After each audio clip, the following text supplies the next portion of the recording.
Muy buenas tardes a todos y a todas, ¿qué tal estáis? Estamos a día 8 de abril del año 2020, son exactamente las 7:30 de la tarde y vamos a comenzar con el resumen de lo que nos ha dado de sí esta nueva sesión de Trading Room.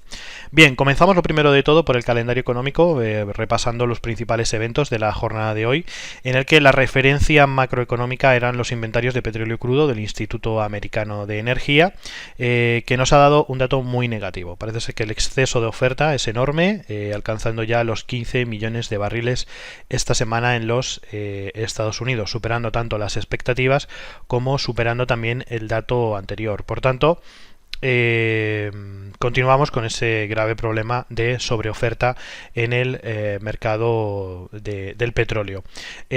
Aunque el petróleo hoy no se ha movido demasiado, lo tenemos aproximadamente en la zona de los 23,80, 24 dólares por barril. Prácticamente lo que observamos en el gráfico es que la mayor parte de los operadores están esperando a la resolución de la reunión que mantengan mañana los países productores.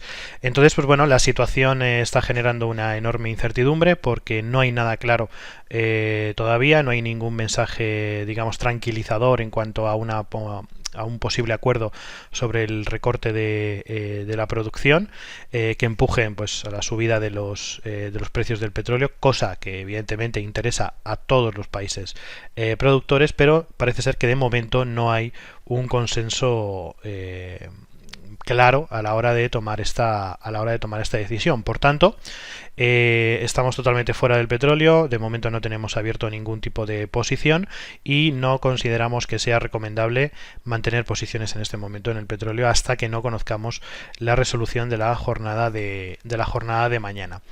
Lo que sí nos parece interesante, como ya comentábamos ayer, son las estructuras técnicas que se están creando en el petróleo americano. Comentábamos en la jornada de ayer que observábamos la posibilidad de apertura de operaciones en compra en esta zona que tenemos aquí, en la zona de los 23, 25, 23 dólares en compra, debido a que se está produciendo un patrón de la estrategia BBKC.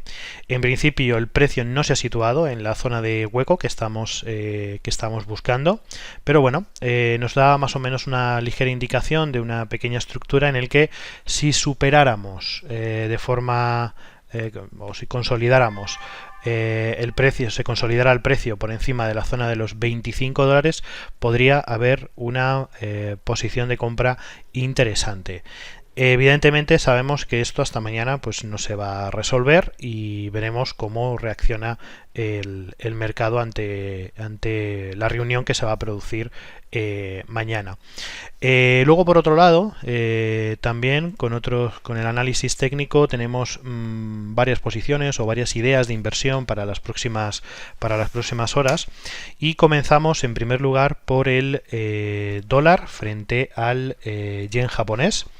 Aquí ya comentamos que tenemos posiciones abiertas en gráficos de una hora con esta estructura de corrección, con esa fase de corrección del impulso anterior, y consideramos que el dólar frente al yen japonés podría alcanzar la zona de los 110,28. De momento el precio se mantiene dentro de esa fase correctiva que consideramos que en las próximas horas pues terminará rompiendo por la parte de la resistencia situada en la zona de los 109,02. Otra idea interesante que tenemos también para las próximas horas, aunque aquí sabemos que la decisión de mañana de los países productores pues va a tener importancia y va a tener impacto dentro del par del dólar contra el dólar canadiense. Si observamos que técnicamente tenemos una estructura en la que vemos un nivel de soporte muy importante o muy interesante en la zona del 1.3930 aproximadamente. Si el precio rompiera ese nivel de soporte, podríamos abrir nuevas posiciones en venta, aunque pues bueno, todo lo determinará la jornada de mañana. Por otro lado, también muy interesante, tenemos el euro frente al yen japonés, en este caso en gráficos de una hora. Hemos visto pues bueno, esta pequeña o esa ligera subida en un canal alcista, y en este momento el precio está intentando romper ese último mínimo que marcó de la tendencia alcista.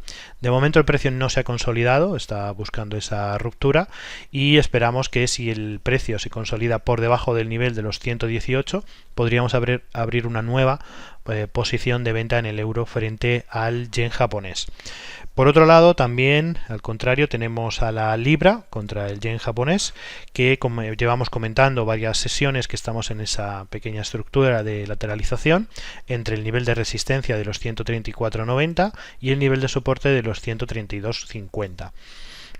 Observamos cómo está haciendo intentos de ruptura alcista, y el único problema que le vemos en gráficos de 4 horas es que apenas existe fortaleza en este movimiento.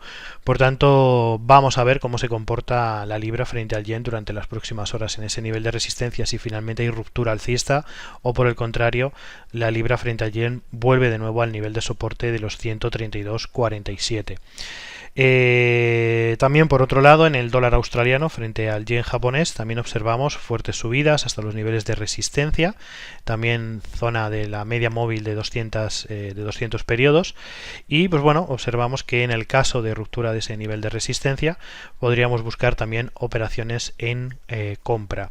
El precio debe consolidarse por encima de los 67,70.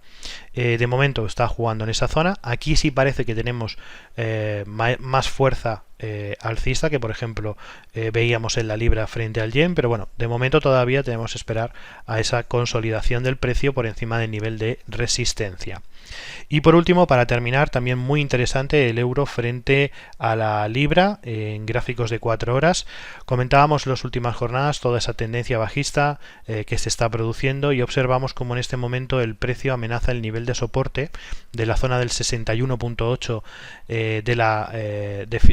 del retroceso de Fibonacci, y el nivel de soporte clave en la zona de 0.8742. Si se produjera una ruptura de ese nivel de soporte, podríamos abrir una nueva posición de venta para la continuación de la tendencia bajista.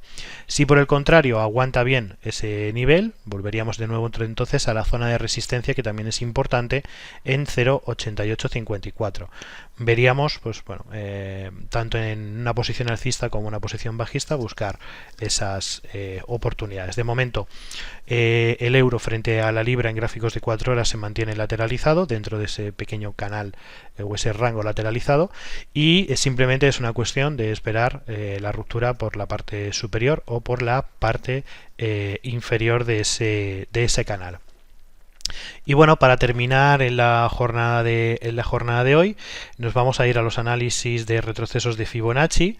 Hemos observado cómo en las últimas horas el dólar australiano ha tenido una fuerte revalorización frente al resto de pares de divisas, y estamos monitorizando en este momento el dólar australiano frente al euro, frente al dólar, frente a la libra, al dólar canadiense, al yen y al franco suizo.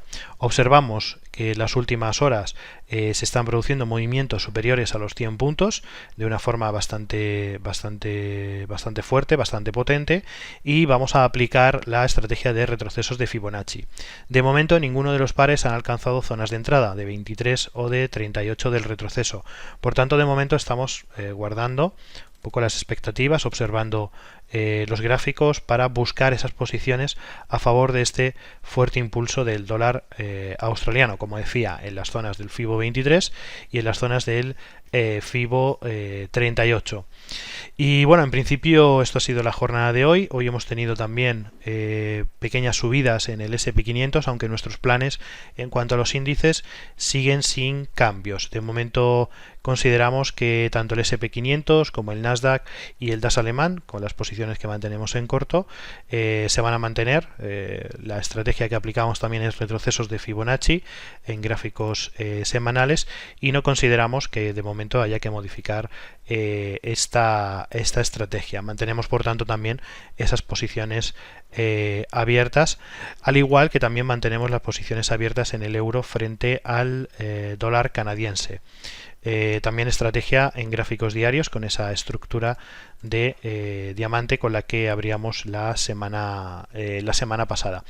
Así que bueno, en principio la idea es bastante clara: mantener posiciones en el euro contra el dólar canadiense, mantener posiciones en corto en los principales índices, y buscando nuevas oportunidades tanto para el dólar australiano contra el resto de pares, como sobre todo en el yen, que se están produciendo patrones muy interesantes. Nada más, esto ha sido todo. Muchísimas gracias a todos, un saludo y mañana volveremos con más. Hasta luego.